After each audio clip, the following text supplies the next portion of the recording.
प्रिय दिव्यात्मन, आज आपके समक्ष श्रीमद् शंकराचार्य रचित श्रेष्ठ अद्वैत वेदांत ग्रंथ विवेक चूड़ामणि हिंदी में प्रस्तुत कर रहा हूँ।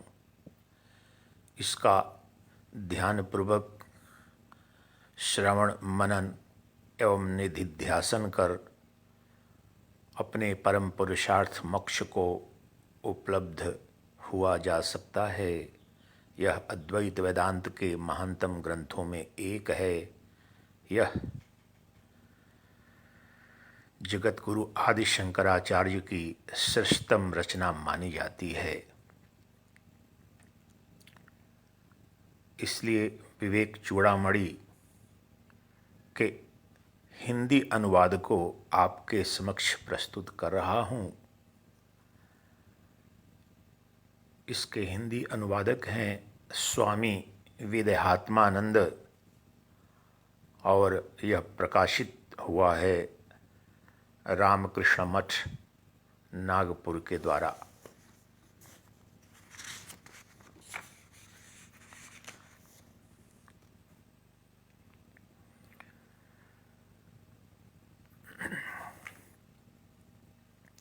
विवेक चूड़ामणि ग्रंथ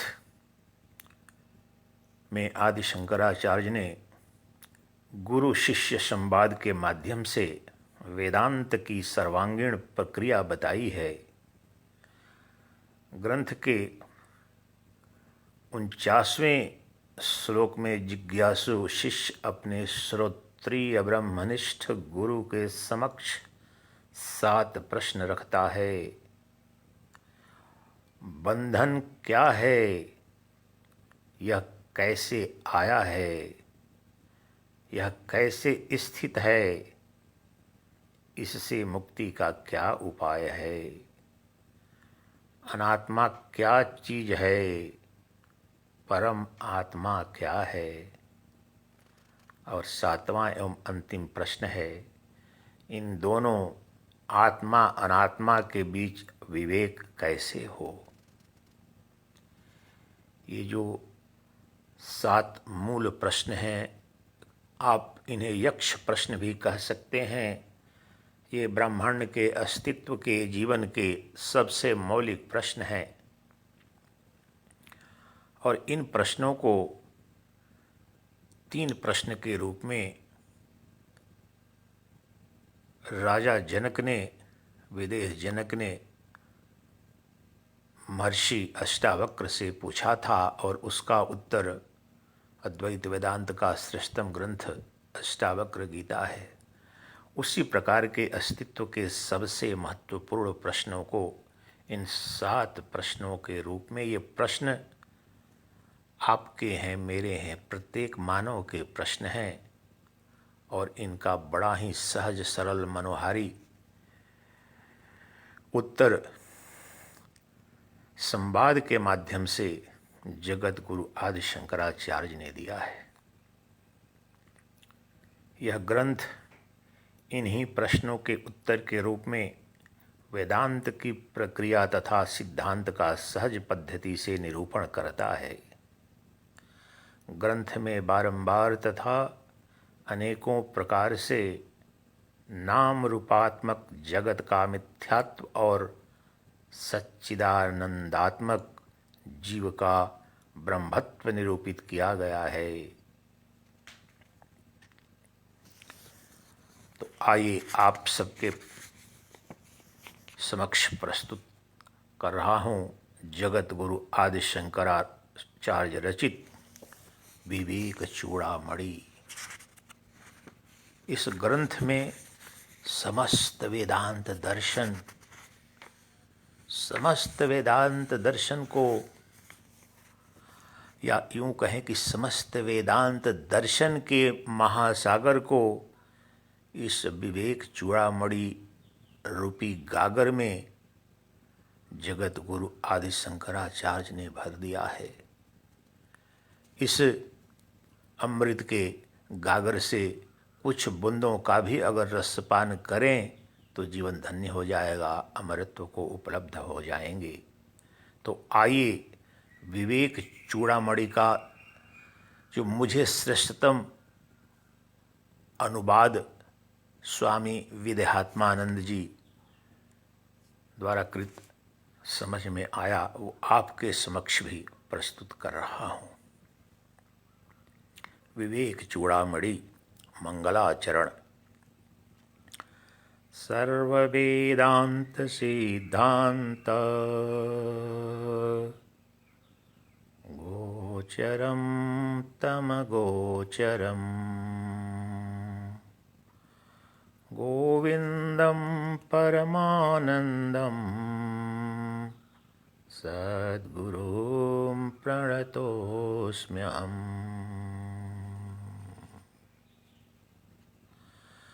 जो मन बुद्धि के अतीत होकर भी वेदांत के समस्त सिद्धांतों के विषय हैं, उन परम आनंदमय ब्रह्म स्वरूप सदगुरु श्री गोविंद को मैं नमन करता हूँ, वंदन करता हूँ, साष्टांग प्रणाम करता हूँ।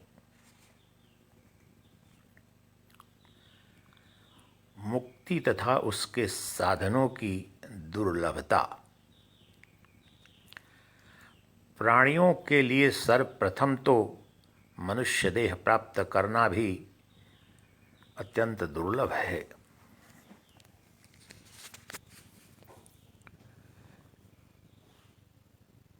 उसमें भी पुरुष शरीर, उसमें भी ब्राह्मणत्व के संस्कार, उसमें भी वैदिक धर्म में प्रवृत्ति, उसमें भी शास्त्र के आत्म अनात्म विचार रूपी तात्पर्य का सम्यक ज्ञान, उसमें भी प्रत्यक्ष अनुभूति, उसमें भी ब्रह्म में निरंतर स्थिति, ये उत्तरोत्तर दुर्लभ हैं।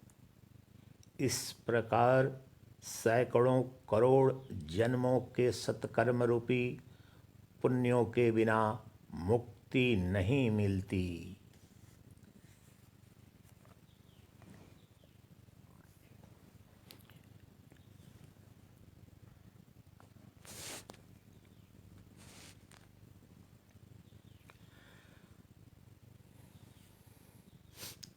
तीन अत्यंत ही दुर्लभ प्राप्तियां हैं। क्या है? मनुष्य शरीर में जन्म, मोक्ष प्राप्ति की इच्छा अर्थात मुमुक्षा, और महापुरुषों का संग अर्थात सत्संग। ये तीनों चीज़ें अत्यंत दुर्लभ हैं और ईश्वर की कृपा से ही प्राप्त होती हैं। आत्मा को न जानना ही आत्महत्या है। वेदांत दर्शन में आत्मबोध का न होना, अपने आत्मस्वरूप को न जान पाना ही आत्महत्या कहा गया है। भगवद गीता में भी भगवान कृष्ण ने उस परमात्म तत्व को न जान पाने को आत्महत्या कहा है।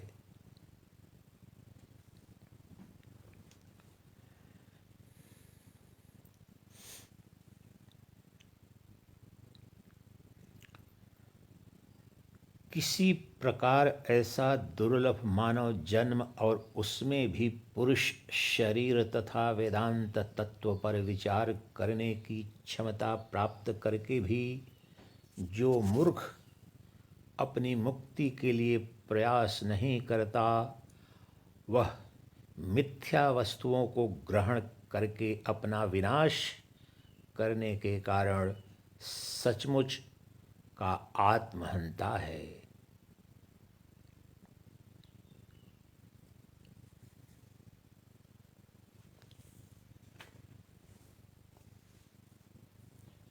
वास्तव में तो आम भाषा में, आम जीवन में इस शरीर को, अपने शरीर की कोई हत्या कर देता है स्वतः, तो उसे आत्महंता कहा जाता है। लेकिन वेदांत दर्शन में और यहाँ पर जगत गुरु आदि शंकर तो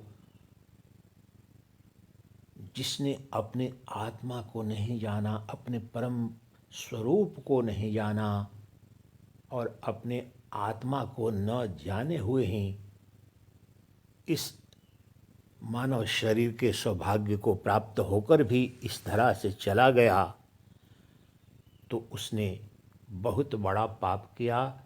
उसे ही आत्महंता कहते हैं। इसी तत्व को यूनानी श्रेष्ठतम दार्शनिक सुकरात ने कहा है, a life lived unexamined is a total waste. जिस जीवन में जीवन के सत्य को जानने का प्रयास नहीं किया और उस सत्य को नहीं जाना, तो वह जीवन पूर्णतः व्यर्थ है, निरर्थक है, बेकार है। उसी तत्व का निरूपण यहाँ पर जगत गुरु आदि शंकर कर रहे हैं। अगर आपने इस जीवन में, मानव जीवन में परमात्मा की कृपा से जीवन पाकर भी अगर अपने आत्मस्वरूप का बोध नहीं किया, तो आपने आत्महत्या कर ली। आपने आत्महत्या करने का महापाप किया। इसलिए आइए अपने परम पुरुषार्थ अर्थात मोक्ष को प्राप्त करने के लिए आत्मस्वरूप का बोध करने का प्रयत्न करते हैं, प्रयास करते हैं। जगत गुरु आदि शंकराचार्य की इस अमर रचना के श्रवण, पूरी श्रद्धापूर्वक श्रवण, मनन, निधि ध्यासन और उसके पश्चात निर्विकल्प समाधि में स्थित होकर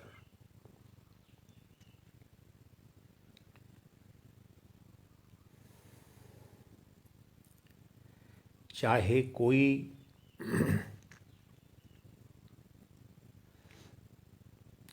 जो व्यक्ति ऐसा दुर्लभ मानव शरीर और फिर पुरुष देह भी पाक करके अपने परम स्वार्थ लाभ अर्थात मुक्ति की चेष्टा में आलस्य करता है, उससे बड़ा मूर्ख इस दुनिया में दूसरा कौन होगा।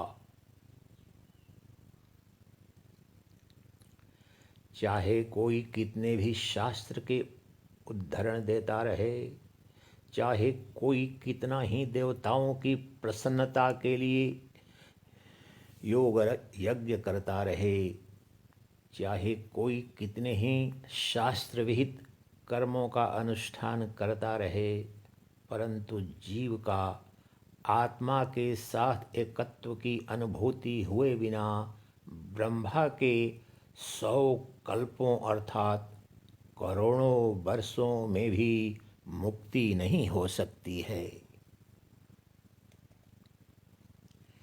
वेदों की निश्चित घोषणा है कि धन के द्वारा अमृतत्व पाने की कोई आशा नहीं है। बृहदारण्यक उपनिषद में याज्ञवल्क्य ने इसका उद्घोष किया है, महर्षि याज्ञवल्क्य ने। इससे यह स्पष्ट हो जाता है कि सकाम कर्म मुक्ति का कारण नहीं हो सकता। अतः विद्वान व्यक्ति को चाहिए कि वह बाह्य जगत के विषयों से सुख पाने की इच्छा को त्याग कर किसी सज्जन तथा उदार गुरु के पास जाए और उनके द्वारा उपदेश के रूप में बताई गई साधना में मन को लगाकर अपनी मुक्ति के लिए प्रयास करे। आत्मदर्शन में निष्ठा के द्वारा योगारूढ़ की अवस्था को प्राप्त करके व्यक्ति को संसार सागर में डूबी हुई अपनी आत्मा का स्वयं ही उद्धार करना चाहिए।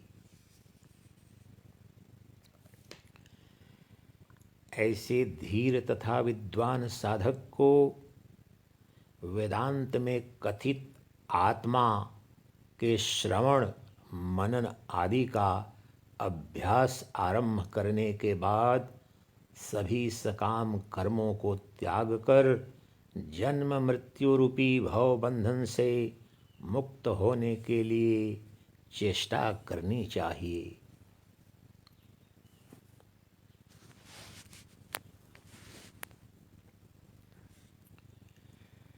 निष्काम कर्म के द्वारा आत्मस्वरूप की प्राप्ति नहीं बल्कि चित्त की शुद्धि मात्र होती है।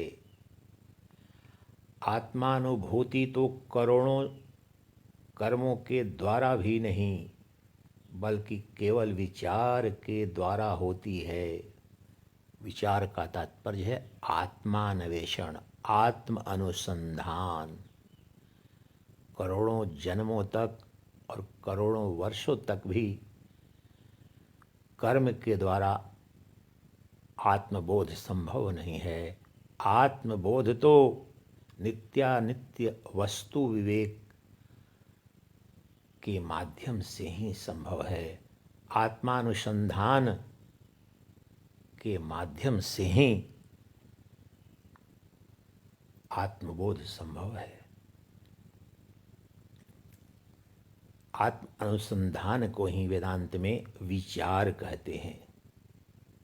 मैं कौन हूँ, इसका अपने अंदर गहन आत्म अनुसंधान, आत्म अन्वेषण करना ही विचार कहा जाता है।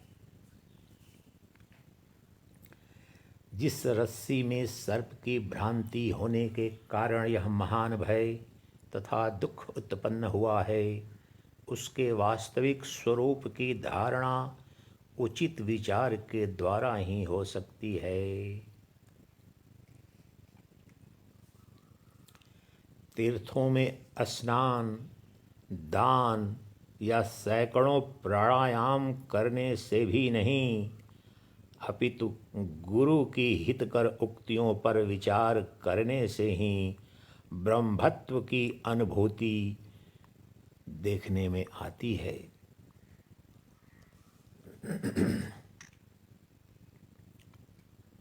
आत्म साक्षात्कार की पात्रता किसे है?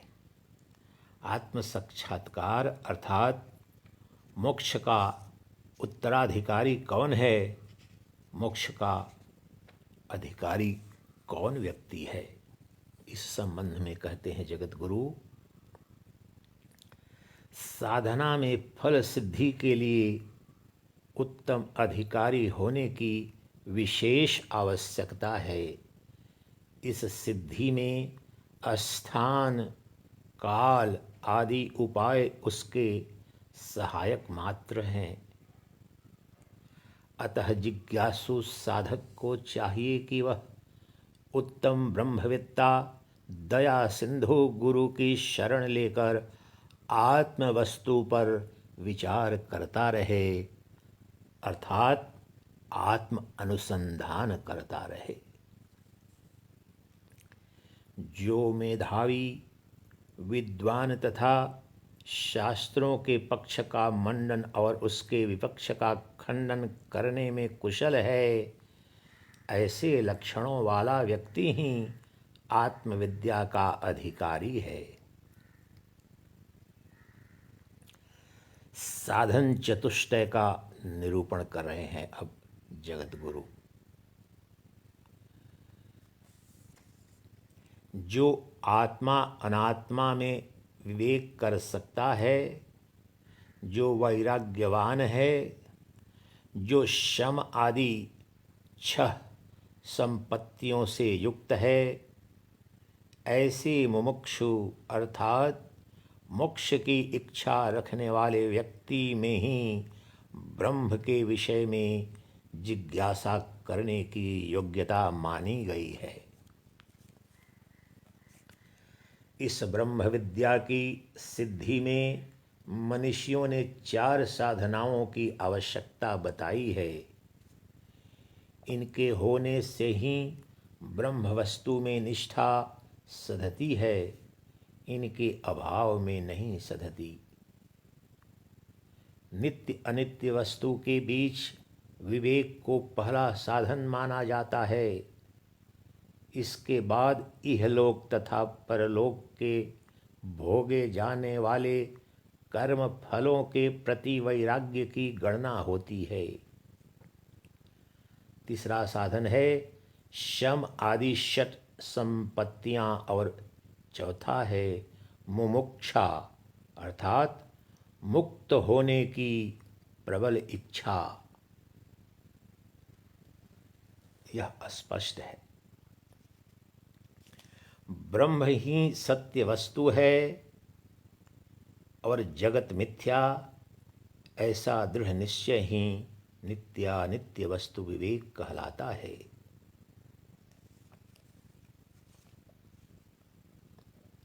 वैराग्य क्या है? वैराग्य किसे कहते हैं?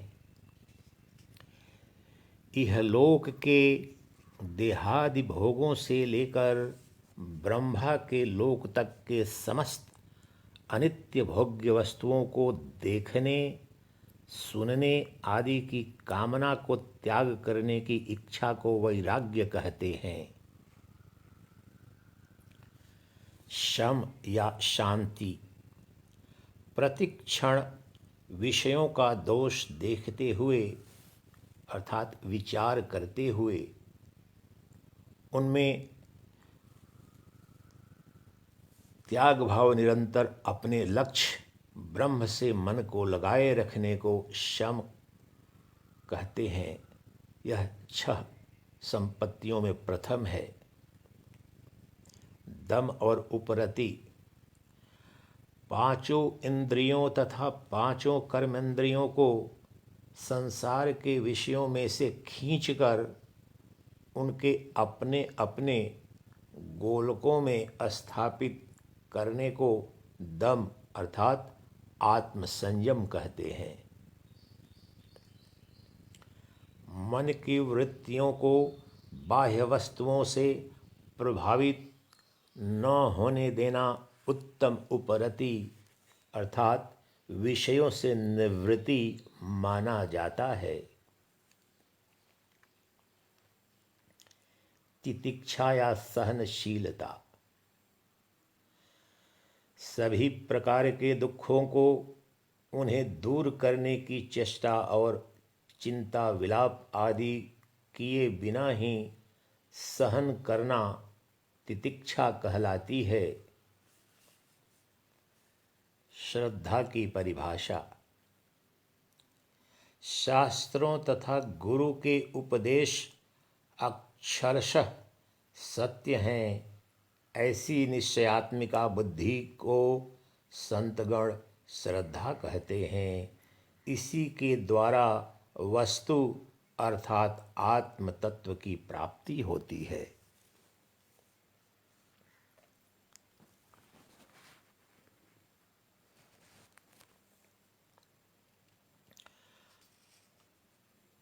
समाधान क्या है?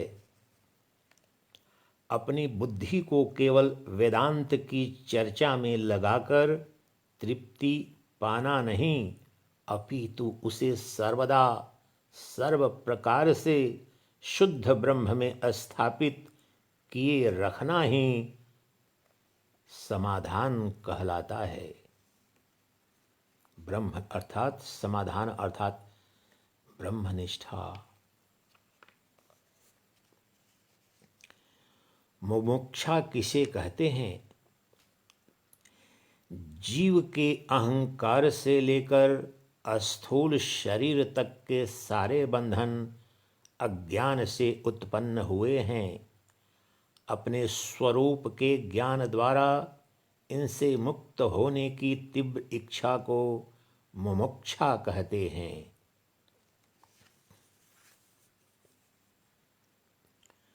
मुमुक्षा यदि मंद या मध्यम प्रकार की हो तो भी वैराग्य तथा शम दम आदि 6 संपत्तियों और गुरु कृपा की सहायता से वृद्धि पाकर मोक्ष फल प्राप्त कराती है। परंतु जिस साधक में वैराग्य तथा मुमुक्षा की तीव्रता विद्यमान रहती है, उसी में शम आदि 6 संपत्तियां सार्थक तथा मोक्ष फल प्रदान कराने वाली होती हैं। जिस साधक के चित्त में वैराग्य तथा मुमुक्षा इन दोनों की कमी दिख पड़ती है, उसमें मरुभूमि में मरीचिका के समान शम आदि संपत्तियों को आभास मात्र होता है।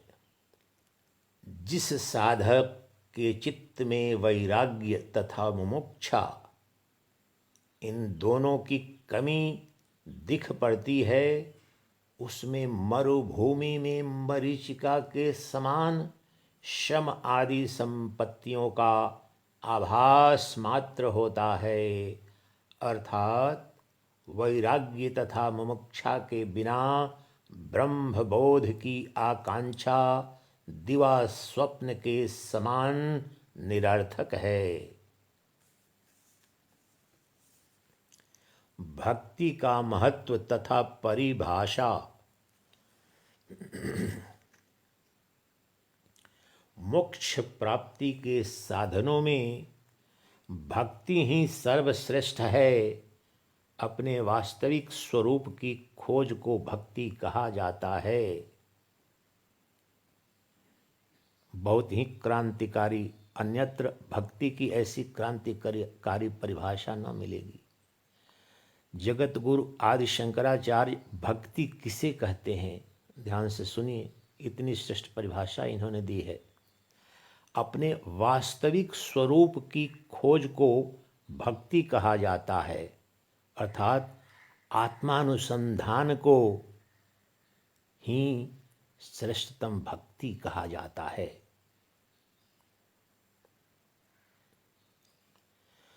कुछ अन्य लोगों ने अपने आत्म तत्व की खोज को भक्ति कहा है।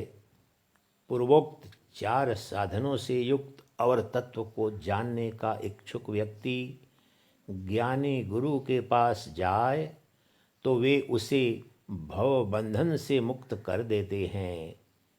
अपने ज्ञान के द्वारा, अपनी दीक्षा के द्वारा गुरु उस शिष्य को भव बंधन से मुक्त कर देते हैं। गुरु के लक्षण तथा प्रश्न विधि। गुरु होने की पात्रता क्या है, गुरुत्व का अधिकारी कौन है, इसका निरूपण करते हैं जगत गुरु आदिशंकर। ऐसे गुरु के पास जाएं जो वेद शास्त्र के ज्ञाता हों, निष्पाप हों, कामना शून्य हों, ब्रह्म ज्ञानियों में श्रेष्ठ हों, ब्रह्म चिंतन में तन्मय हों, ईंधन समाप्त हुई अग्नि के समान शांत हों, अहेतुक दया सिंधु हों और विनम्र सज्जनों के मित्र हों।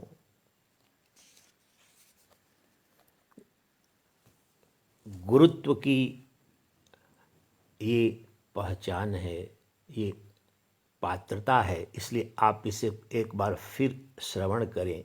अब गुरु का चुनाव कैसे करें, ये लक्षण जिसके अंदर हो वही गुरु है और उसी की शरणागति हो आप।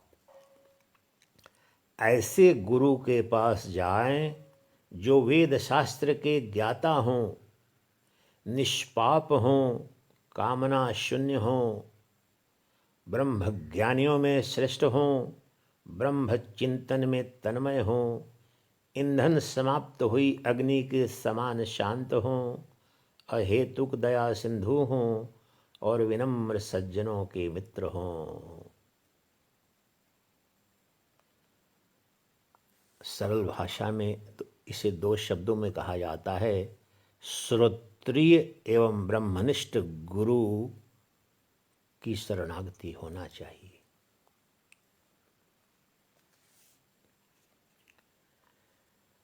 ऐसे गुरु की भक्ति पूर्वक प्रणाम, नम्रता तथा सेवा के द्वारा आराधना करके संतुष्ट करें और हाथ जोड़कर उनके सम्मुख उपस्थित होकर अपना ज्ञातव्य विषय उनसे पूछें, अर्थात आत्म संबंधी अपनी जो जिज्ञासा है, जो प्रश्न है, वो गुरु के समक्ष रखें। अब गुरु के समक्ष शिष्य अपनी जिज्ञासा रखता है। कैसे रखता है? हे स्वामी, हे प्रणत तीन जनों के बंधु, हे करुणा के सिंधु, आपको मेरा प्रणाम है।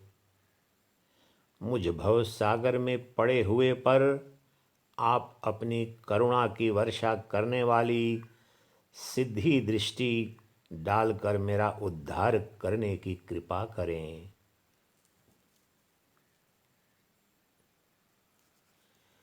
इस संसार रूपी वन की दुर्निवार्य दावाग्नि से दग्ध दुर्भाग्य रूपी आंधी से बुरी तरह कंपमान मृत्यु के भय से शरणागत की रक्षा कीजिए, क्योंकि मैं शरण लेने योग्य आपके अतिरिक्त अन्य किसी को भी नहीं जानता।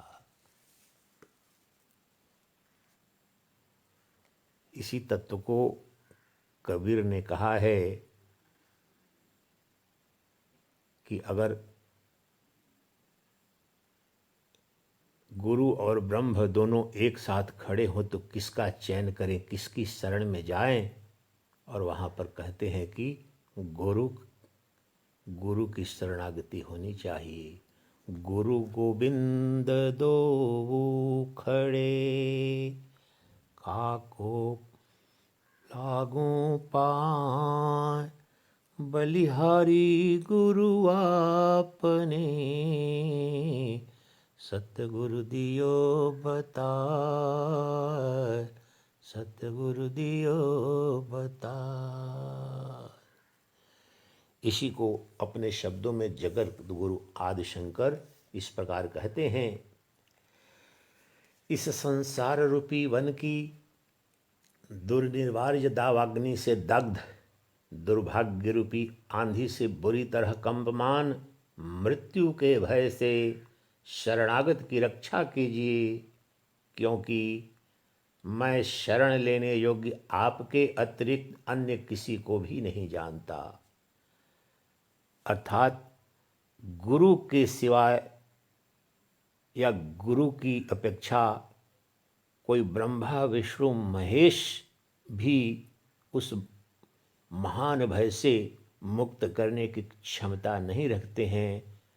उस मृत्यु के महान भय से, इस जीवन मृत्यु के भव सागर से और उस भव सागर के दुखों से और भय से मुक्त करने की क्षमता तो सिर्फ हे गुरुदेव आपकी ही है। आपकी कृपा दृष्टि से ही उस महान मृत्यु के भय से मुक्त हो पाता है कोई। इसलिए अपनी कृपा दृष्टि कर मेरा कल्याण करें। कुछ ऐसे शांत तथा सज्जन महात्मा होते हैं जो स्वयं इस भीषण भवसागर को पार कर लेने के बाद अहेतुक दया से प्रेरित होकर अन्य लोगों को भी पार करते हुए वसंत ऋतु के समान सबका हित करते हुए इस जगत में निवास करते हैं। जैसे सूर्य के तीक्ष्ण किरणों से तप्त पृथ्वी को चंद्रमा स्वयं ही अपने शीतल किरणों से तृप्त कर देता है, वैसे ही स्वयं प्रवृत्त होकर दूसरों के कष्टों के निवारण में तत्पर रहना ही इन महापुरुषों का स्वभाव है। हे प्रभो, मुझ संसार ताप की दावाग्नि की ज्वालाओं से तप्त को अपने ब्रह्मानंद रस की अनुभूति से युक्त, पवित्र, अति शीतल तथा युक्तिपूर्ण अपनी वाणी रूपी कलश से निःसृत कानों को आनंद प्रदान करने वाले वाक्यामृत से सिंचित करने की कृपा करें।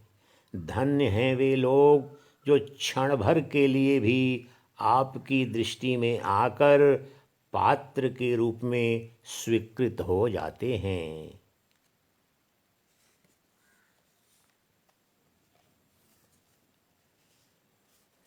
इस भव सागर को मैं कैसे पार करूँगा, या मेरी क्या गति होगी, मेरे लिए कौन सा उपाय है, यह सब मैं कुछ भी नहीं जानता।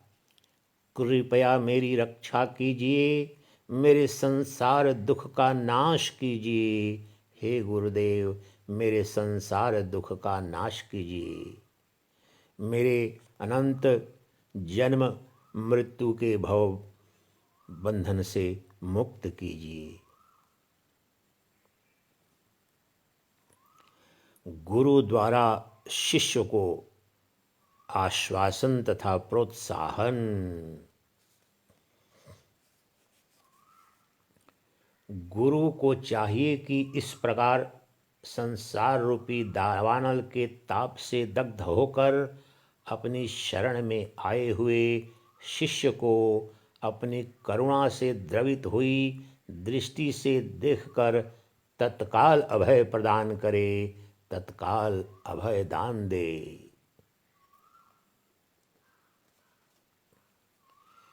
वे गुरु ऐसे मुमुक्षु को कृपा पूर्वक आत्म तत्व का उपदेश प्रदान करें जो अनन्य भाव से शरणागत हो, जो सम्यक रूप से आज्ञा पालन में तत्पर हो, जिसका चित्त शांत हो, जो इंद्रियों पर विजय प्राप्त कर चुका हो। हे विद्वान, तू भयभीत मत हो। अब गुरुदेव कहते हैं उस जिज्ञासु शिष्य से, उस भयभीत शिष्य से जो शरणागत हुआ है ब्रह्मनिष्ठ श्रोत्रिय गुरु के समक्ष, तो अब गुरु उपदेश प्रारंभ करते हैं। हे विद्वान शिष्य, तू भयभीत मत हो, तेरा विनाश नहीं होगा।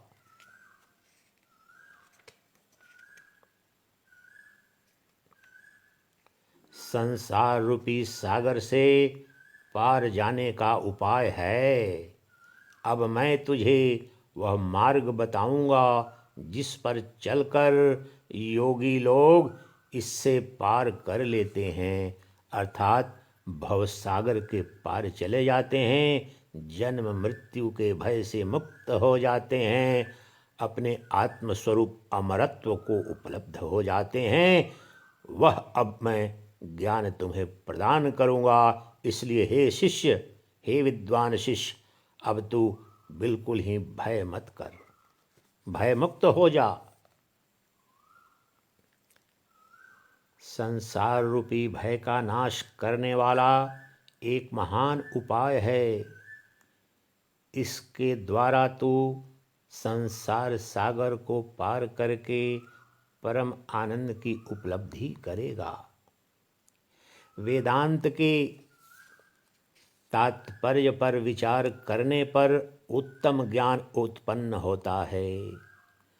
तदुपरांत उसके द्वारा संसार रूपी दुख का समूल नाश हो जाता है।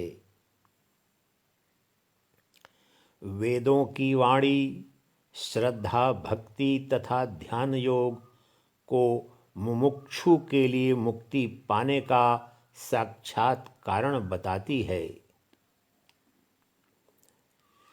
जो कोई भी इन तीनों साधनों में निष्ठापूर्वक लगा रहता है, वह इस अज्ञान द्वारा कल्पित देह बंधन से मुक्त हो जाता है।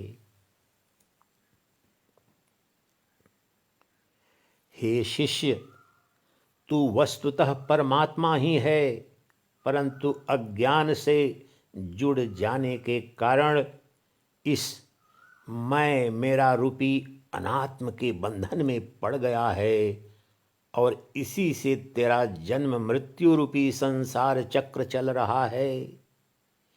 विवेक विचार द्वारा उत्पन्न आत्मज्ञान की अग्नि से अहंकार आदि सारे अज्ञान कार्य को जला डाल। शिष्य अगला प्रश्न करता है। गुरु की यह कृपा दृष्टि और अमृत वचन सुनकर शिष्य अगला प्रश्न करता है। शिष्य ने कहा, हे प्रभो, मैं आपसे यह प्रश्न पूछता हूँ, कृपया इसे सुनिए। आपके मुख से इसका उत्तर सुनकर मैं कृतार्थ हो जाऊंगा।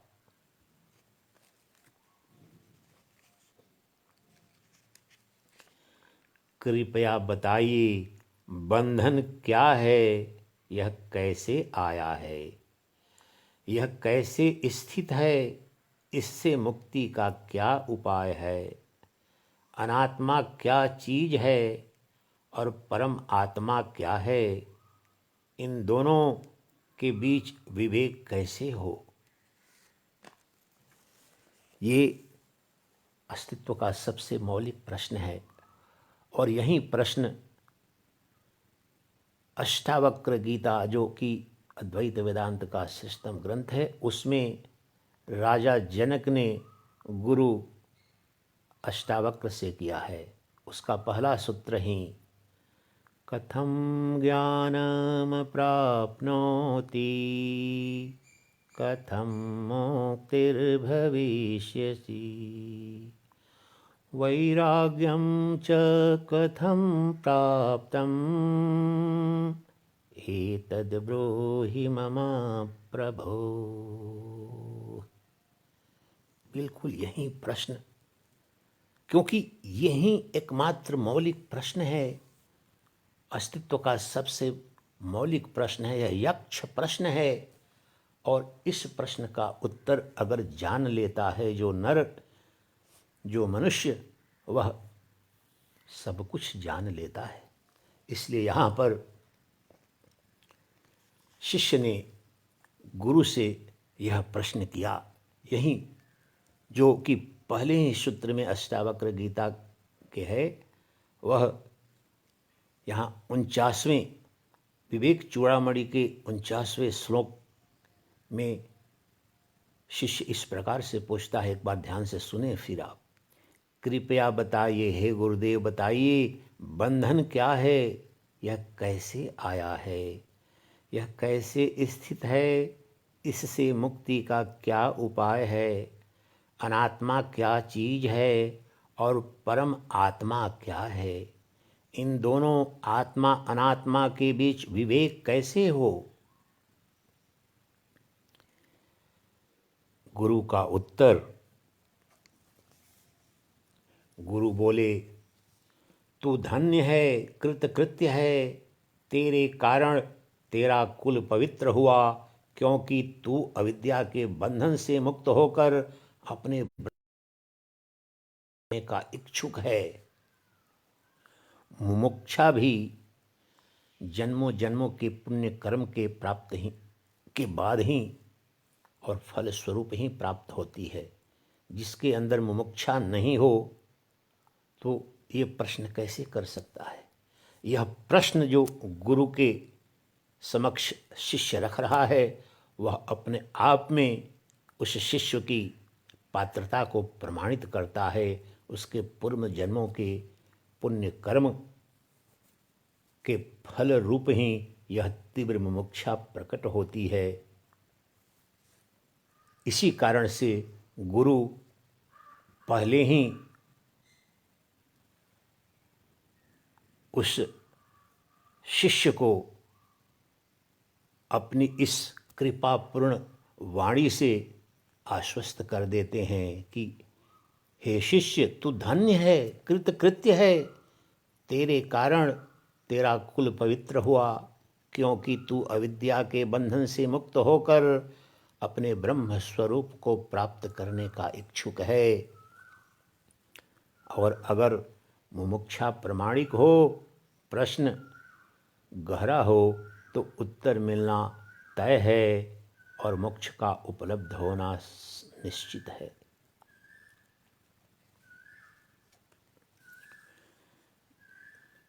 पुनः गुरु बोलते हैं, पिता का ऋण मोचन करने वाले तो पुत्र आदि हो सकते हैं, परंतु अविद्यामय संसार के बंधन से मुक्त करने वाला तो स्वयं को छोड़ दूसरा कोई नहीं होता। ये जगत गुरु आदि शंकराचार्य की जो पंक्ति है बहुत ही क्रांतिकारी है। प्रत्येक सनातन धर्मी को इसे ध्यानपूर्वक श्रवण करना चाहिए। कह रहे हैं जगत गुरु कि अविद्यामय संसार के बंधन से मुक्त करने वाला तो स्वयं को छोड़ दूसरा कोई नहीं होता। तुम्हारा स्वतः का प्रयास ही, तुम्हारी मुमुक्षा ही मात्र एकमात्र कारण बनती है और एकमात्र हेतु है उस मुक्ति का, उस परम सौभाग्य को उपलब्ध होने का। दूसरा कोई कारण नहीं है। कुछ अगले सूत्रों में आत्म प्रयास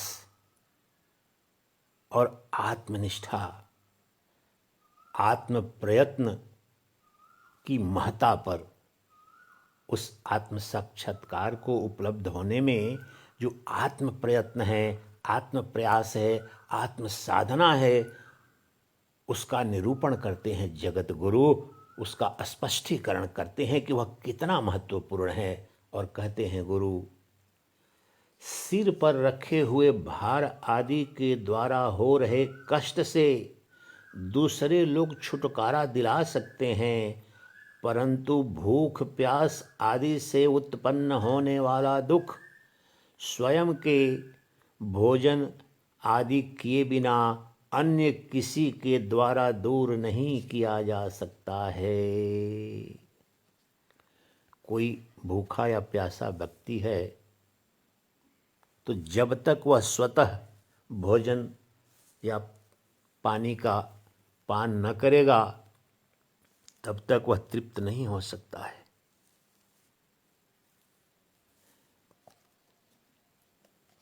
उस भूखे प्यासे को स्वतः ही ग्रहण करना पड़ेगा भोजन या पानी, तभी तृप्ति होगी।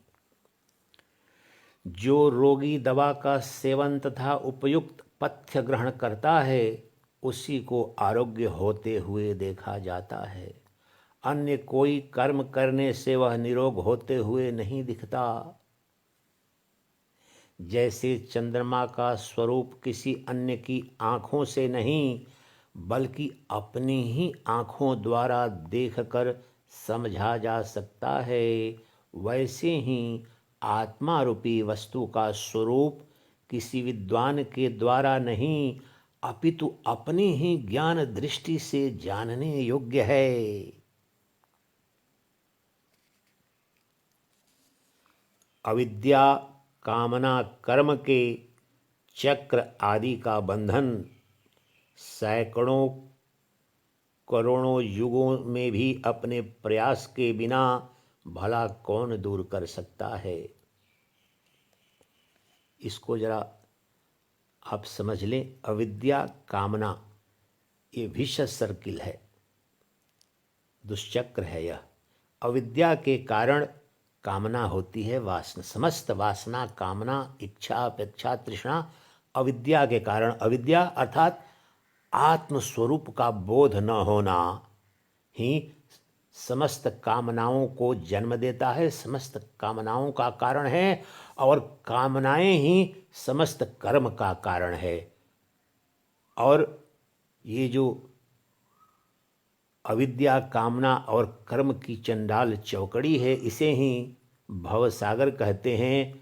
और यह दुष्चक्र चलते रहता है। इस दुष्चक्र में फंसा हुआ संसारी अज्ञानी मूढ़ जीव नित्य दुख दुख भोगता रहता है और मुक्त नहीं हो पाता है। तो इस दुष्चक्र से कैसे निकला जाए, इसके संदर्भ में जगत गुरु कहते हैं, अविद्या कामना कर्म के दुष्चक्र आदि का बंधन सैकड़ों करोड़ों युगों में भी अपने प्रयास के बिना भला कौन दूर कर सकता है।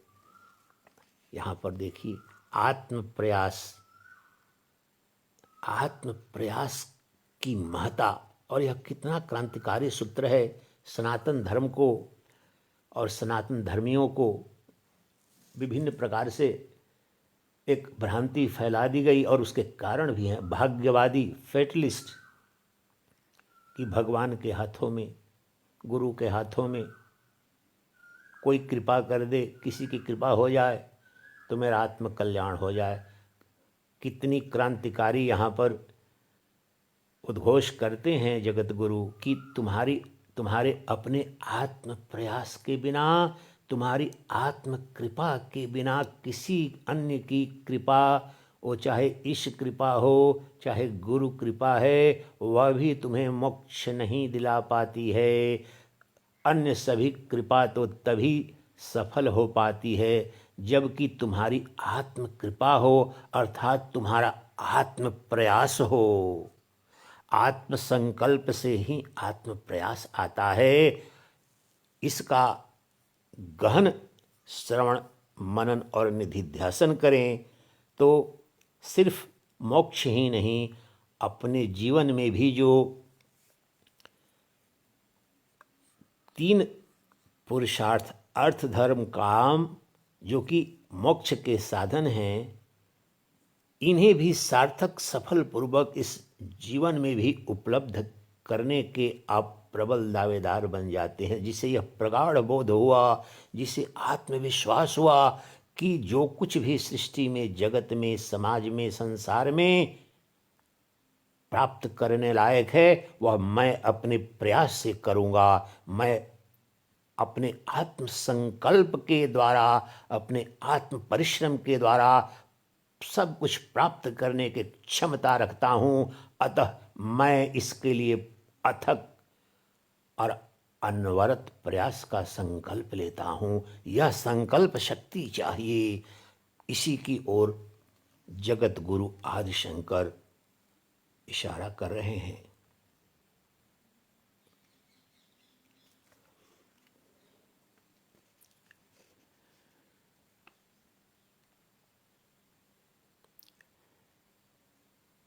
मुक्ति स्वचेष्टा से ही हो सकती है।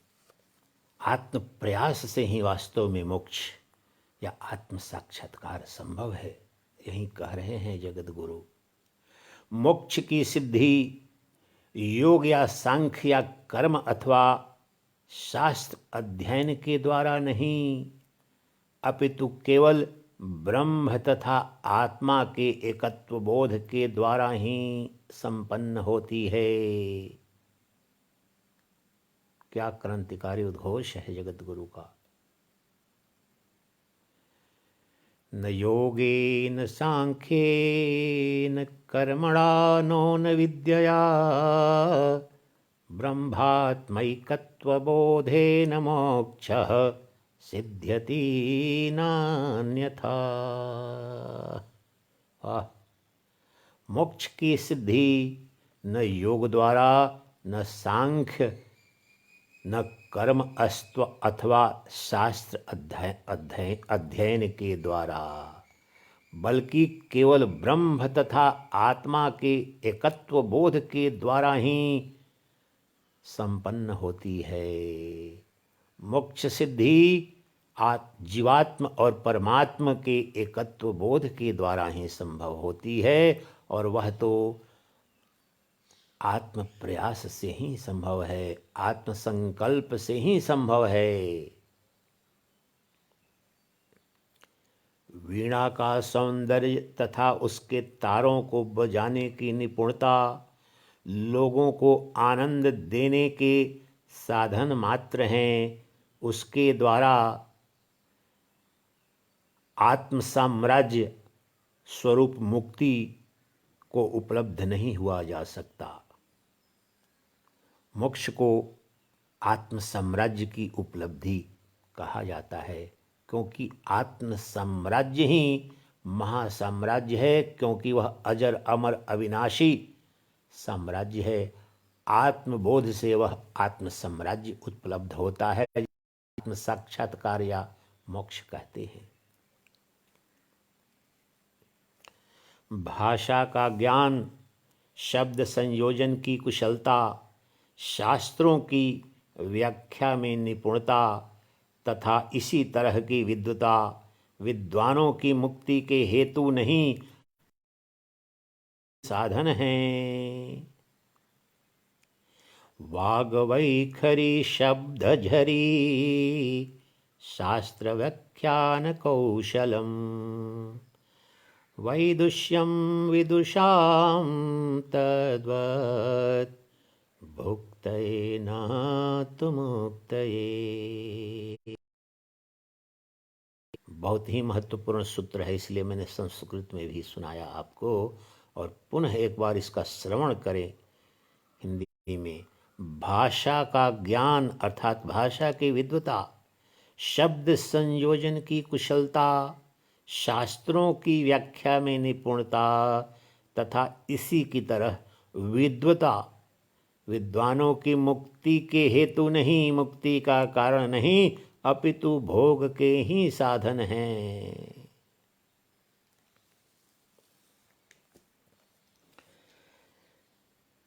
यदि परतत्व अर्थात ब्रह्म का ज्ञान न हो तो तत्व का अध्ययन निष्फल है, शास्त्र का अध्ययन निष्फल है।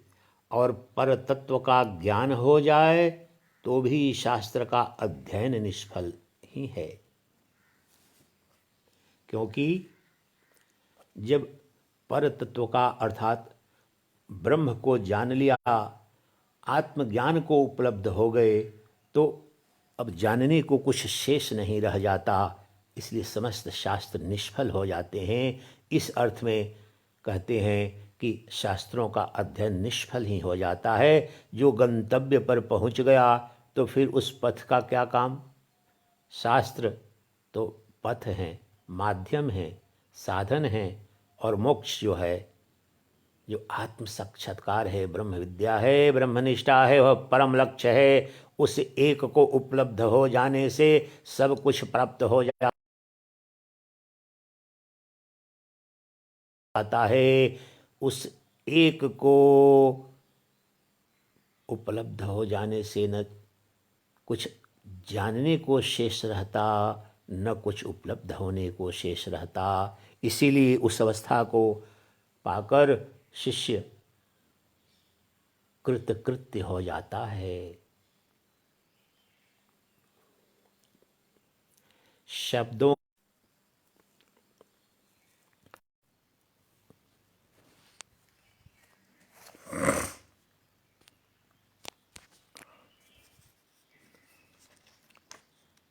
शब्दों का जाल रूपी शास्त्र चित्त को भ्रमित करने वाला विशाल वन है। अतः व्यक्ति को चाहिए कि वह ज्ञानी व्यक्ति के पास से प्रयासपूर्वक आत्मा का तत्व जान ले। जो ब्रह्मनिष्ठ आत्मनिष्ठ श्रोत्रिय गुरु है, उसके मुख से जो शास्त्रों का सार है, जो सार संदेश है, उसका श्रवण करना, क्योंकि शास्त्र अनंत हैं, शास्त्र शब्द हैं, सबके लिए संभव नहीं है उनके गूढ़ार्थ को समझ पाना। इसलिए जगत गुरु कहते हैं कि शब्दों का जाल रूपी शास्त्र चित्त को भ्रमित करने वाला विशाल वन है। उस विशाल वन में भटको नहीं। एक बार फंस गए, भटक गए, तो उस शास्त्र रूपी विशाल वन से निकल पाना बड़ा ही कठिन हो जाता है। इसलिए मुमुक्षु को चाहिए कि वह किसी ज्ञानी श्रोत्रिय ब्रह्मनिष्ठ गुरु के पास जाकर ज्ञानी व्यक्ति के पास उस आत्म तत्व का श्रवण कर आत्मानुसंधान करे और आत्म कल्याण करे।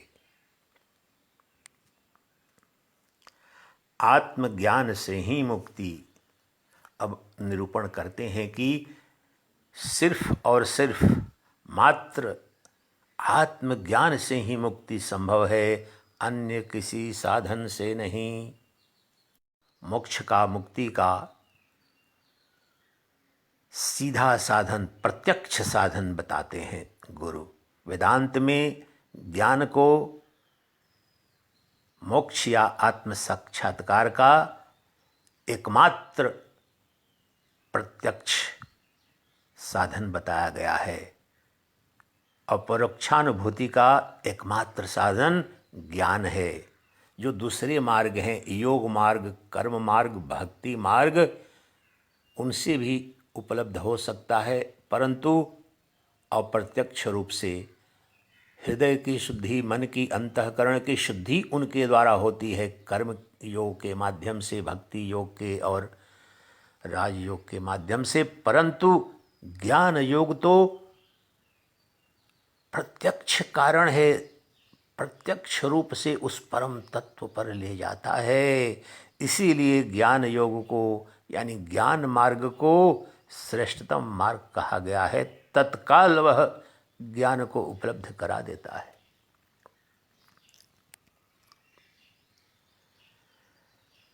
जिस व्यक्ति को अज्ञान रूपी सर्प ने डस लिया है, उसके लिए ब्रह्म ज्ञान रूपी औषधि को छोड़ वेदों तथा शास्त्रों से क्या लाभ, मंत्रों तथा औषधियों से क्या लाभ।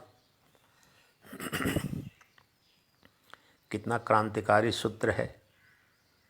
एक बार पुनः श्रवण करें, आप इस पर गहन चिंतन करें। कोई आम वाणी नहीं है, जगत गुरु की वाणी है, और कैसा क्रांतिकारी उद्घोष है।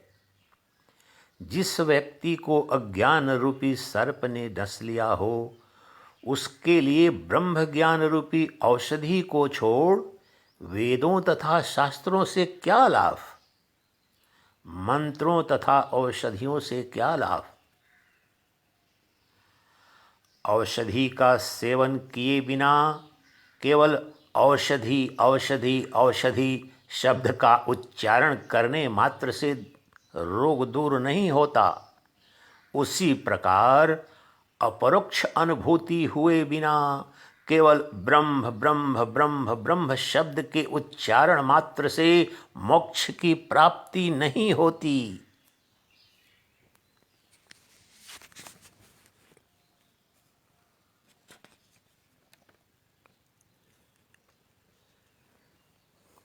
जगत के दृश्य पदार्थों का विलय अर्थात मिथ्यात्व का बोध किए बिना और आत्मा का तत्व जाने बिना ब्रह्म शब्द का उच्चारण मात्र करने से व्यक्ति को भला मुक्ति कैसे मिल सकती है, अर्थात नहीं मिल सकती है।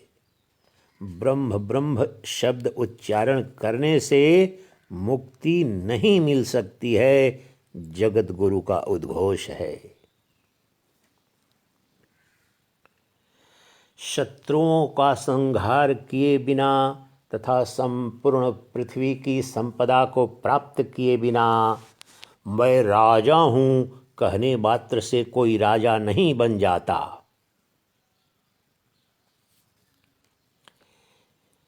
जैसे धरती में गड़ा हुआ धन उसे पुकारने मात्र से नहीं मिलता, अपितु उसे प्राप्त करने के लिए ज्ञानी व्यक्ति से सूनने, मिट्टी को खोदने, ऊपर के पत्थर आदि को हटाने और धन को निकालने की आवश्यकता होती है। वैसे ही अपने अहंकार आदि मुक्त विशुद्ध आत्म स्वरूप का बोध भी केवल तर्क वितर्क से नहीं, अपितु ब्रह्म ज्ञानियों द्वारा प्रदत्त उपदेश तथा उसके मनन ध्यान आदि से ही प्राप्त होता है। पुरुषार्थ और उसका महत्व। अतः जैसे रोग आदि हो जाने पर व्यक्ति स्वयं ही उसे दूर करने की चेष्टा करता है, वैसे ही विवेकवान व्यक्ति का कर्तव्य है कि वह भव बंधन से मुक्त होने के लिए स्वयं ही सर्व प्रकार से प्रयत्न करे। अब गुरु द्वारा शिष्य को आश्वासन और प्रोत्साहन।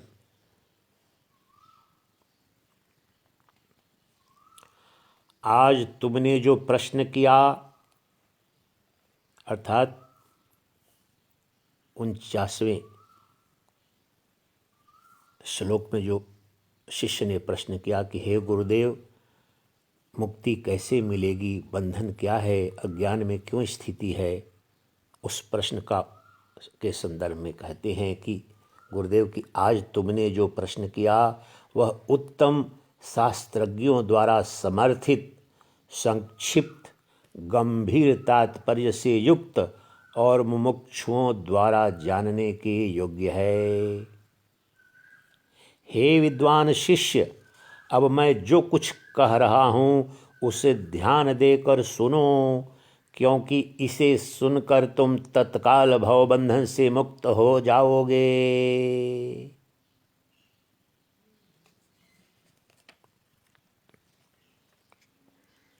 आत्मज्ञान के साधन।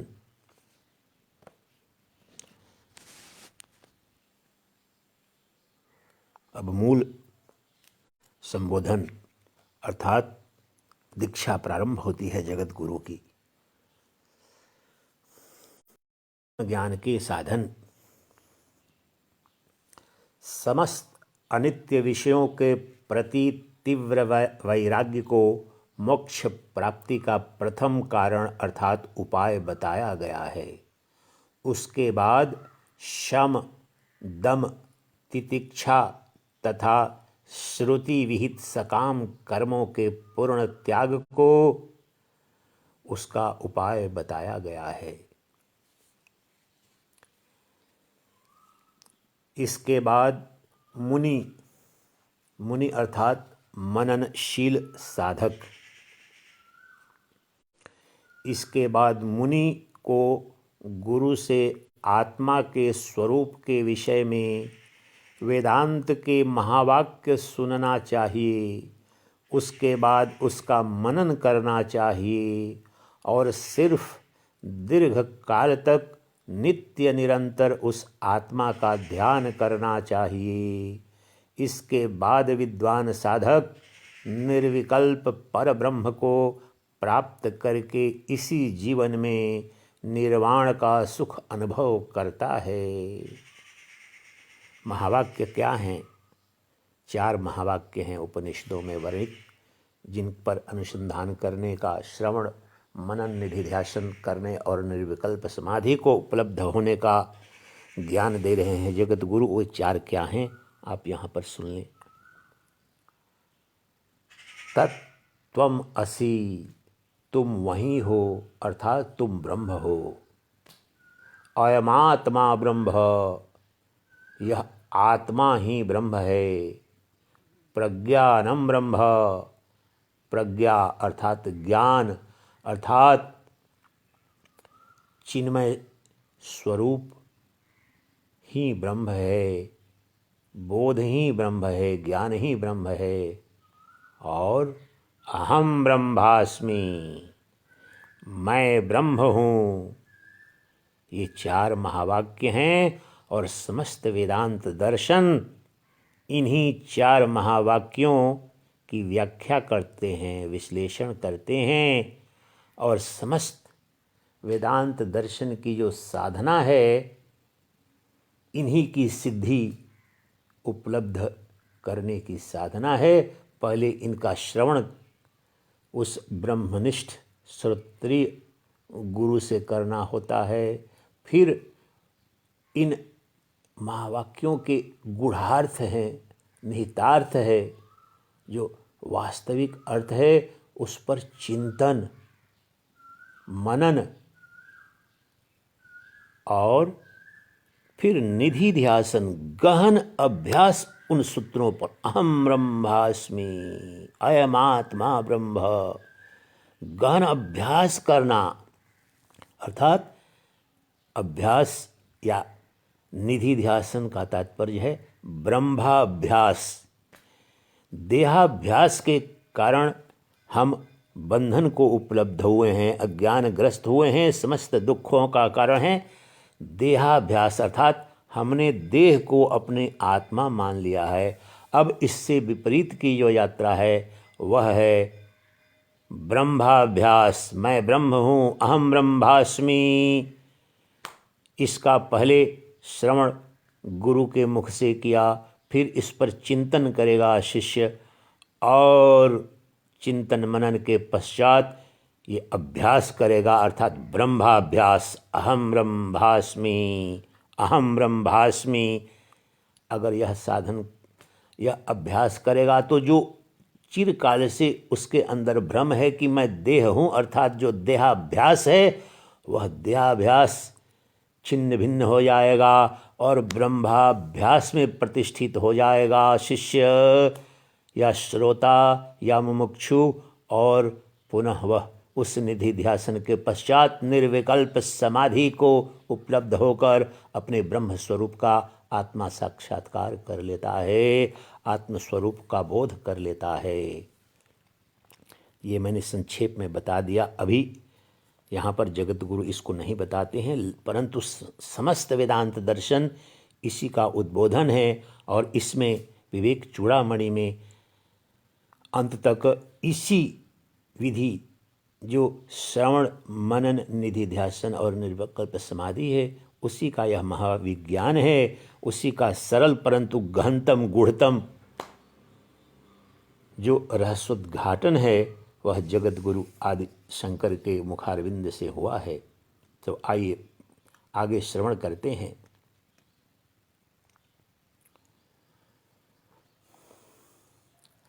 जिस आत्मा तथा अनात्मा के बीच भेद को तुम्हें विचारपूर्वक समझने की जरूरत है, अब मैं वही कहता हूँ।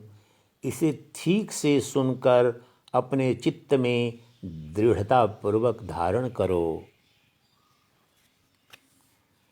हे शिष्य, ध्यानपूर्वक इसका श्रवण कर अपने चित्त में धारण करना जो कहने जा रहा हूँ। मज्जा, अस्थि, मेद, मांस, रक्त, चर्म व त्वचा नामक धातुओं द्वारा जुड़े पांव, जंघे, सीना, हाथ, पीठ, सिर, इन सारे अंगों तथा उपांगों के द्वारा निर्मित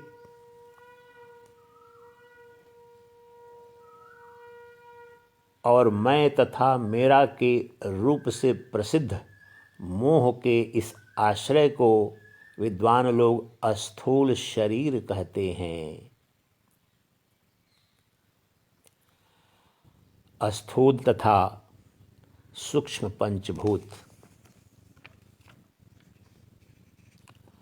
आकाश, वायु, अग्नि, जल तथा पृथ्वी, ये सूक्ष्म पंचभूत हैं जो एक दूसरे के अंशों से मिलकर स्थूल तथा अस्थूल शरीर के गठन का हेतु बनते हैं। उनके सूक्ष्म पंचभूत गुण मिलकर भोक्ता जीव के सुख हेतु शब्द आदि स्पर्श, रूप, रस, गंध 5 विषय बनते हैं। स्थूल सूक्ष्म शरीरों तथा पंचभौतिक विषयों की निंदा। जो मूढ़जन इन विषयों के अति दुर्भेद आसक्ति रूपी महापाश से बंधे हुए हैं, वे अपने कर्मों रूपी दूत द्वारा बलपूर्वक खींचे जाकर नीचे तथा ऊपर के लोकों में आते जाते रहते हैं। विभिन्न जन्मों तक यह क्रम ही चलता रहता है। हिरण, हाथी, पतंग, मछली तथा भ्रमर, ये 5 तरह के जीव अपने अपने गुण के अनुसार क्रमशः शब्द, स्पर्श, रूप, रस, गंध, इन 5 में से एक एक विषय में आबद्ध होकर मृत्यु को प्राप्त करते हैं। तो फिर इन 5 में आसक्त रहने वाला मनुष्य की क्या गति होने वाली है? अर्थात इन 5 में आसक्त रहने वाले मनुष्य की महादुर्गति होने वाली है। एक विषय वासना ही मृत्यु अर्थात जन्म जन्म तक, अनंत काल तक भवसागर में कष्ट भोगने पर विवश करती है। हिरण, हाथी, पतंग, मछली तथा भ्रमर को। तो यह मनुष्य, इसे 5 के 5 विषय एक साथ उपलब्ध हैं और इन 5 विषयों में आसक्त होने वाले मनुष्य की क्या संभावना है? भयावह है वह संभावना। अगर इन विषय भोगों से मुक्त न हुए तो कोई संभावना नहीं है। दुख और दुख के सिवाय दूसरी कोई संभावना नहीं है। उस भवसागर में ही अनंत कोटि तक दुख भोगना होगा अगर उनसे, इन 5 विषय भोगों से मुक्त न हुए तो। दोष की दृष्टि से देखें तो भोग्य विषय काले नाग के विष से भी अधिक तीव्र घातक होता है, क्योंकि विष तो खाने वाले को ही मारता है, परंतु यह विषय रूपी विष आँखों से देखने वाले को भी मार डालता है। वासना, जो आँख अपने जो दृष्टि का जो भोग्य है, उस सौंदर्य और रूप का जो रूप की आसक्ति है, वो तो देखने मात्र से ही हत्या कर देती है तुम्हारी। हत्या कर देने का तात्पर्य है कि तुम्हें आत्मस्वरूप से विमुख कर अपने आप में वह आसक्त कर लेती है।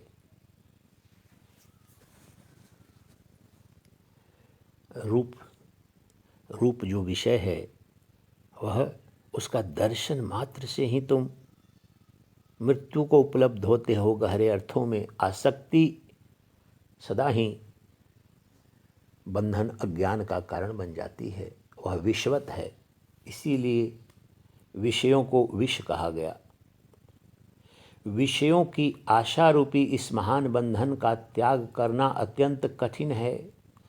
इससे मुक्त होने वाला व्यक्ति ही मुक्ति का अधिकारी है, अन्य कोई भी नहीं, यहाँ तक कि छहों शास्त्रों को जानने वाला भी नहीं। जो शत दर्शन है भारत के इस वैदिक संस्कृति में, उनका प्रकांड विद्वान भी कोई हो, और अगर वह विषयों से मुक्त नहीं है, विषय वासना में आसक्त है, तो उसके लिए आत्मज्ञान संभव नहीं है, उसे मोक्ष उपलब्ध नहीं होगा, उसे आत्म साक्षात्कार की उसके जीवन में कोई संभावना नहीं है। इसलिए विषयों से मुक्ति सबसे मौलिक और सबसे महत्वपूर्ण और प्रारंभिक शर्त है तुम्हारी उस आत्म साक्षात्कार की साधना में, उस अनुष्ठान में। जो मुमुक्षु मंद वैराग्य वाले होकर भी भवसागर से पार जाने की चेष्टा करते हैं, आशा रूपी ग्राह उनका गला पकड़कर तीव्र वेग से हटाकर उन्हें बीच में ही डुबो देता है। ये बहुत ही महत्वपूर्ण बात है। आज के युग में तो विशेष रूप से ध्यान रखने योग्य है। बहुत से गुरु, बहुत से शिष्य आपको कहते हुए पाए जाएंगे और अपने जीवन में ऐसा ही व्यवहार करते हैं कि योग और भोग दोनों का साथ साथ। इंद्रिय भोगों में महाविषयी भी जो है वह शास्त्र का वचन करते हुए दिखेगा, शिष्य बनाते हुए दिखेगा और मुक्ति दिलाने का स्वांग रचेगा। यह शुद्ध पाखंड है। यह जगत गुरु कह रहे हैं कि जो वासनाओं से ग्रस्त है, जो वासनाओं में आसक्त है, उसकी कहीं भी किसी प्रकार से दूर दूर तक भी मुक्ति की कोई संभावना नहीं है। इसलिए पहली शर्त है कि मुक्ति के पथ पर तुम्हारी यात्रा आगे बढ़े, तुम समस्त विषय विकारों से मुक्त हो जाओ, अपनी वासनाओं से, जो वासनाओं में आसक्ति है, पंच विषयों में जो आसक्ति है, उनसे मुक्त हुए बिना तो यह मुक्त होने की कल्पना दिवा स्वप्न है, कोरी कल्पना है, उसकी कोई संभावना नहीं है। वह उसी प्रकार से है जिस प्रकार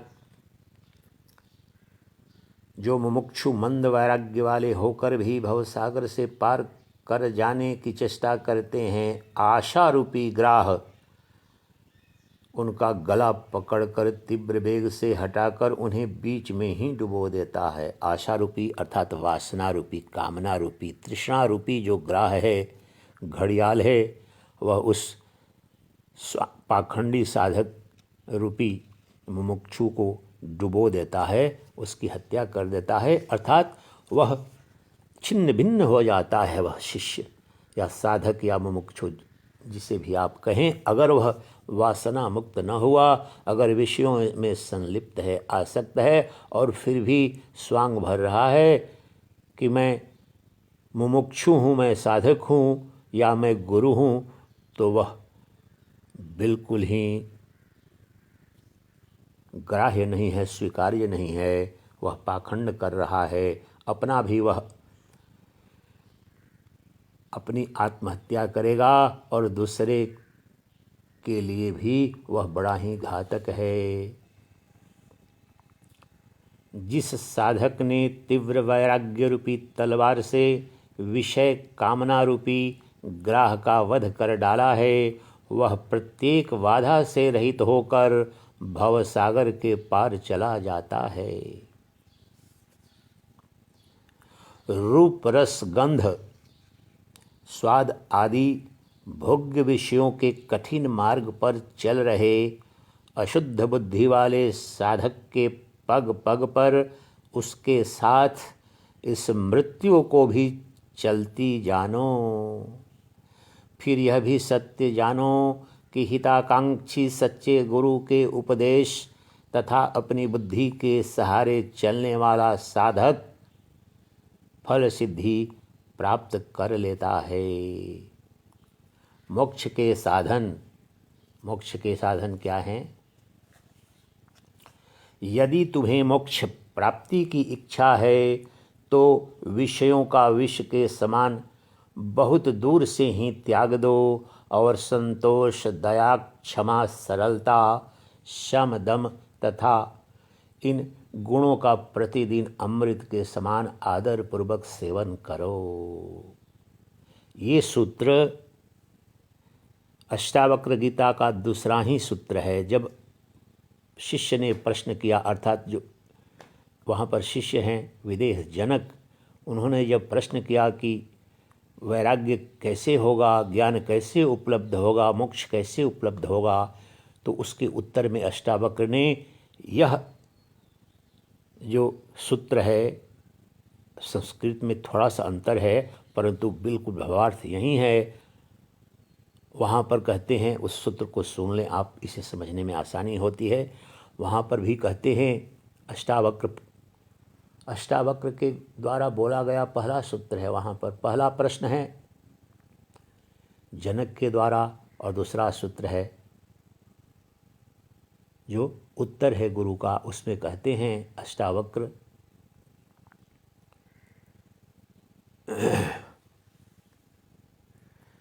यदिच्छसि मुक्तिर्मिच्छसि चेतात् विषयान् विषय त्यज क्षमा आर्जवदया तोषा सत्यम पीयूषवद् भज। और यही कह रहे हैं जगत गुरु भी, जो गुरु शिष्य के बीच संवाद चल रहा है, तो गुरु ने यही उपदेश दिया कि हे शिष्य, यदि तुम्हें मोक्ष प्राप्ति की इच्छा है तो विषयों को विष के समान बहुत दूर से ही त्याग दो और संतोष, दया, क्षमा, सरलता, शम तथा दम, इन गुणों का प्रतिदिन अमृत के समान आदर पूर्वक सेवन करो। ये महामंत्र है मोक्ष का। अब अगले सूत्र में गुरुदेव देहासक्ति की निंदा करते हैं, उसे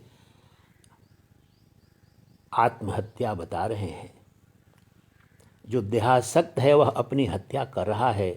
देहासक्ति ही आत्महत्या है, और देहासक्ति या देहाभ्यास से मुक्त होकर ब्रह्माभ्यास और ब्रह्माशक्ति ही मोक्ष है, आत्मज्ञान है।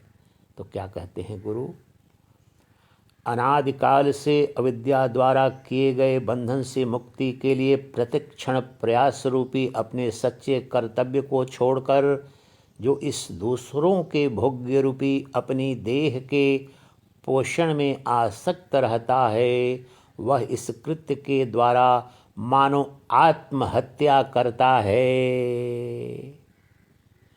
भोगी का जीवन जीना, विषयों के भोग की कामना के साथ जीवन जीना, तो वास्तव में आत्महत्या है, आत्महत्या है। और इस धरा पर तो अधिकांश लोग प्रतिपल अपने प्रत्येक कर्म, मनसा वाचा कर्मणा, आत्महत्या ही कर रहे हैं। अगर गहन पूर्वक देखें, आप अन्वेषण करें चारों ओर, तो देखें कि प्रत्येक व्यक्ति जैसे अपनी आत्महत्या करने के लिए ही नित्य आतुर है। उसकी प्रत्येक वाणी, विचार, कर्म जैसे कि अपनी ही हत्या करने के लिए संकल्पित है। वह अपना ही गला काटने के लिए निरत अग्रसर है, प्रयासरत है। और वह आत्महत्या कैसे? विषय वासना, विषय भोगों में आसक्ति ही, क्योंकि विषय भोग सदा ही तुम्हें बाह्य जगत में ले जाते हैं जो काल्पनिक है, और आत्मस्वरूप, आत्मबोध, आत्मा तो अंतःपुर में है, तुम्हारे हृदय गुफा में है, तुम्हारी अत्यंत अंतरतम संपत्ति है, नित्य उपलब्ध तत्व है। वह जो ब्रह्म है, वह सच्चिदानंद है, वह परमात्मन है, वह सदा सर्वदा सहज भाव से तुम्हारे अंदर उपलब्ध है। परंतु वासना से ग्रस्त होकर तुम नित्य ही बाह्यमुखी हो जाते हो, कर्म करते हो। वासना से युक्त होकर मन कर्म कराएगा, कर्म का फल भोगोगे, और यह युगों युगों तक यह जो मिथ्या नाम रूपात्मक जगत है, उसे पाने भोगने का क्रम चलता रहता है, और इससे तुम्हारी आत्महत्या हो जाती है। अर्थात आपने स्वरूप को मार देते हो, आत्मा को नहीं जान पाते हो। आत्मा को नहीं जान पाते हो तो आत्मानंद का रसपान नहीं कर पाओगे, और आत्मानंद का रसपान किए बिना तो परम तृप्ति को उपलब्ध नहीं हो सकते। वह परम वैभव जो आत्यंतिक दुखों और भय से जो आत्यंतिक निवृत्ति, तो आत्मानंद, जो अमृत स्वरूप जो आत्मानंद है, आत्मज्ञान है, उसके रसपान के बिना वह उपलब्ध नहीं होती है। और इसी कारण से तुम विषय भोगों के द्वारा अपनी आत्महत्या कर लेते हो। इसलिए विषयासक्त मूढ़ बुद्धि लोगों को वेदांत दर्शन में आत्महंता कहा गया है। भगवद गीता में भगवान कृष्ण ने भी कहा है आत्महंता उन्हें। जो व्यक्ति सारे समय शरीर के पालन पोषण में ही व्यस्त रहते हुए अपने आत्म स्वरूप का दर्शन करने का इच्छुक है, वह मानो घड़ियाल को ही काठ समझ उसे पकड़कर नदी पार करना चाहता है। मुमुक्षु के लिए शरीर आदि के प्रति मोह ही महामृत्यु के समतुल्य है। जिसने मोह पर विजय पा ली है वही मुक्ति पद का अधिकारी है। देह, स्त्री, पुत्र आदि के प्रति मोह रूपी महामृत्यु पर विजय प्राप्त करो।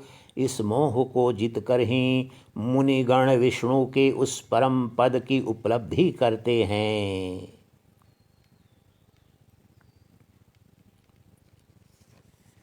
आज विवेक चूड़ामणि के सत्संग की पहली कड़ी को यहीं विराम देते हैं। कल पुनः इससे आगे की जो कड़ी है आप इसका श्रवण करेंगे। अभी तक हमने 86 श्लोकों का, विवेक चूड़ामणि के 86 सूत्रों का श्रवण किया। तो इन पर आप गहन इसे बार बार सुनकर, बार बार सुनना होता है, बार बार ध्यानपूर्वक श्रवण करें, पुनः चिंतन करें, मनन करें। जो गुरुदेव ने सूत्र बताए हैं उन पर गहन चिंतन करें, मनन करें और फिर उन पर निधि ध्यासन करें। यह विवेक चूड़ामणि का जो हिंदी स्वरूप है हमारे YouTube पर आपको उपलब्ध रहेगा और 5, 6, 7 भागों में इस संपूर्ण विवेक चूड़ामणि को, जो कि समस्त अद्वैत वेदांत का सारांश है, YouTube पर अपलोड कर दूंगा। इसलिए अगर इसका नित्य रसपान कर अपने आत्म साक्षात्कार को उपलब्ध होना चाहते हैं तो आप हमारे YouTube चैनल को सब्सक्राइब करें, वहाँ पर ये उपलब्ध रहेगा। उससे बार बार श्रवण, निधि ध्यासन इन सहज सरल हिंदी श्लोकों। विवेक चूड़ामणि अद्वैत वेदांत का श्रेष्ठतम ग्रंथ है, जगत गुरु की वाणी है, जगत गुरु की श्रेष्ठतम रचना है। यह सर्वत जो समस्त वेदांत दर्शन है अर्थात उपनिषद, भगवद गीता और ब्रह्मसूत्र, उन सब का सारांश है जगत गुरु की वाणी में। सहज रूप में मैं आपके समक्ष